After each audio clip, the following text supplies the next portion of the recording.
Assalamualaikum warahmatullahi wabarakatuh. Kita dari kelompok 9 ingin menjelaskan apa sih neo-merkantilis itu, dan kita juga udah ngebuat question box yang ternyata di dalamnya tuh ada beberapa orang yang masih belum tahu nih neo-merkantilis itu apa. Terus kayak ada yang juga tanya merkantilis itu apa. Nah, langsung aja kita lanjut yuk. Langsung aja nih kita ke pertanyaan pertama, yaitu apakah neo-merkantilis dengan merkantilis itu sama? Nah, sebenarnya sebelum kita introduction tentang neo-merkantilis, merkantilis sama neo-merkantilis ini tuh saling connected gitu kan. Nah, langsung aja masuk, lebih baiknya sebelum kita menjelaskan tentang neo-merkantilis, kita menjelaskan merkantilis terlebih dahulu. So, mercantilism was introduced in 1763 by a French economist named Marquis in his work entitled Philosophic Rurale, according to Mirabeau. Mercantilism is a concept of political economy policy in which the government or state intervenes directly in economic activities by protecting domestic trades. Nah, kalau diartikan secara terminologi, merkantilis ini berasal dari bahasa Latin yang yaitu mencari berarti berjual beli, sedangkan berakar dari kata merx yang berarti komoditas. Pengertian dari neo-merkantilisme yaitu kebijakan proteksi untuk melindungi dan mendorong ekonomi industri nasional dengan menggunakan kebijakan tarif atau biasa disebut sebagai tarif barrier, dan kebijakan non-tarif atau biasanya disebut sebagai non-tarif barrier. Biasanya tarif barrier ini dilaksanakan dengan menggunakan countervailing duty, bea anti-dumping, dan surcharge. Dalam hal ini, kebijakan proteksi yang lebih banyak digunakan biasanya dalam bentuk non-tarif barrier, seperti larangan, kemudian sistem kuota, ketentuan teknis, harga patokan atau customs value, peraturan kesehatan atau karantina, dan lain-lain. Langsung kita lanjut ke next question. Oke, kita lanjut ke pertanyaan yang selanjutnya. Di merkantilis ini apa ada perkembangan yang terjadi di dalamnya? Nah, sebenarnya merkantilis ini sudah berkembang mulai dari abad ke-16 dan akan terus berlanjut sampai abad ke-18 di negara Eropa Barat. Nah, hal ini ditandai oleh campur tangan dari para raja di negara kayak Inggris, Prancis, Jerman, Italia, dan Belanda. Oke, kita lanjut lagi ke next question. Apakah ada bentuk langkah tertentu dalam meraih kesejahteraan masyarakatnya jika dilihat dari pandangan merkantilis ini? Kaum merkantilis untuk meraih kesejahteraan dan kekayaan, negara yang menganut merkantilisme ini memiliki siasat khusus atau cara-cara khusus, yaitu dengan cara memperluas pasar dan meningkatkan perdagangan global. Nah, cara mereka untuk meningkatkan perdagangan global ini gimana? Negara tersebut melakukan memperbanyak ekspor dan menekan untuk impor.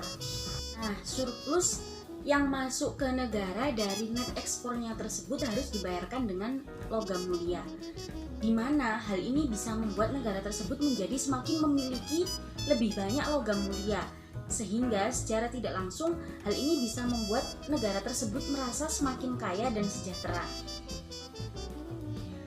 Nah, itu tadi sedikit pembahasan tentang merkantilisme. Sekarang kita mulai masuk ke pembahasan neo-merkantilisme. Jadi, sebenarnya apa sih neo-merkantilisme ini? Nah, di sini ada pertanyaan.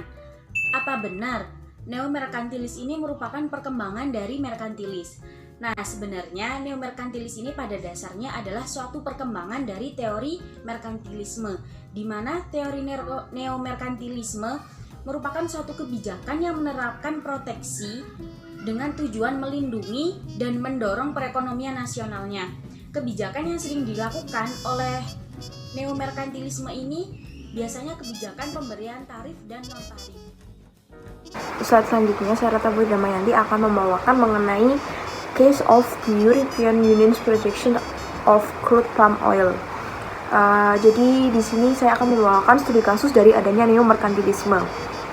In this case, the European Union is practicing neo-mercantilism, namely protectionism or suppressing imports with regulation providing import tariffs for palm oil originating from Indonesia that will enter the European Union. The protectionism policy carried out by the government is considered as an effort to provide protections for local products. Hal ini merupakan salah satu contoh dari neo-merkantilis. Sebelumnya perlu diketahui bahwa neomerkantilisme memiliki kesamaan asumsi dasar mengenai teori merkantilisme, tetapi memiliki perbedaan secara teori. Merkantilisme memiliki perbedaan di mana secara praktikal yang lebih cenderung menggunakan ekonomi atau ekspor untuk mencapai kekayaan dan cenderung berfokus pada peran hubungan politik internasional dalam organisasi dan manajemen ekonomi dunia. Proteksi atau hambatan merupakan salah satu instrumen kebijakan pemerintah guna melindungi industri dalam negeri dalam era perdagangan yang bebas. Nah, kebijakan Uni Eropa ini berisi tentang minyak kelapa yang masuk ke Uni Eropa harus mendapat CSPO atau Certified Sustainable Palm Oil dari RSPO, Roundtable on Sustainable Palm Oil. Nah, selain itu, adanya tuduhan bahwa minyak kelapa sawit dari Indonesia tidak ramah lingkungan dan tidak baik untuk kesehatan jika dikonsumsi. Nah, pertanyaannya, bagaimana bentuk praktik neomerkantilis dalam kasus ini? Dengan hal ini, kita sudah bisa memastikan bahwa Uni Eropa sedang melakukan praktikal neomerkantilisme, yaitu proteksionisme atau menekan impor dengan peraturan memberikan tarif masuk bagi minyak kelapa sawit yang berasal dari Indonesia yang akan masuk ke Uni Eropa. Nah, karena saat itu Uni Eropa sedang berupaya mengembangkan minyak nabati mereka yang masih dalam kategori infant industry yang belum memiliki akar perdagangan yang kuat dan dapat dikatakan kalah saing dengan minyak kelapa sawit dari Indonesia. Maka kebijakan proteksionisme yang dilakukan pemerintah dianggap sebagai upaya memberikan perlindungan terhadap produk lokal. Nah, selain itu, salah satu bentuk proteksionisme yang tertutupi terhadap produksi minyak kelapa sawit Indonesia adalah Uni Eropa dan beberapa NGO, WWF, dan Greenpeace melakukan black campaign dengan menggunakan isu-isu non-trade seperti kesehatan dan lingkungan. Dalam neomerkantilis, negara atau organisasi regional itu merupakan aktor dalam perekonomian lokal dan internasional.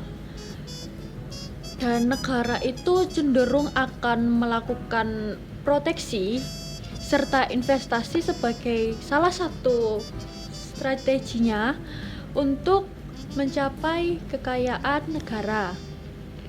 Dalam kacamata neomerkantilis, hal tersebut merupakan upaya alamiah guna melindungi perekonomian nasional di balik kesepakatan perdagangan bebas yang lazim, seperti yang pernah dikatakan oleh Kiplin, yaitu bahwa semakin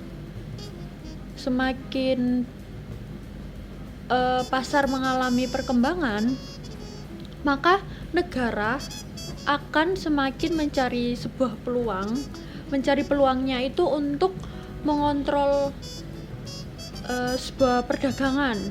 Hal ini juga sesuai dengan asumsi dasar dari neomerkantilis itu sendiri, yang dimana adanya pengaruh terhadap aturan perekonomian, politik, dan ekonomi diatur oleh organisasi ekonomi internasional untuk menutupi motif proteksionis untuk mendukung produsen dalam negeri tertentu. Baik teman-teman, setelah kelompok kami menjelaskan materi mengenai neomerkantilis ini, semoga dapat membuat teman-teman lebih memahami mengenai materi tentang neomerkantilis, dan kami memohon maaf jika ada perkataan kami yang kurang berkenan dan mungkin juga ada perkataan atau penjelasan kami mengenai materi ini yang kurang bisa dipahami. Terima kasih juga untuk teman-teman yang sudah meluangkan sedikit banyak waktunya untuk menonton video dari kelompok kita. Baik teman-teman, sekian ya dari kelompok kita. Wassalamualaikum warahmatullahi wabarakatuh. Terima kasih.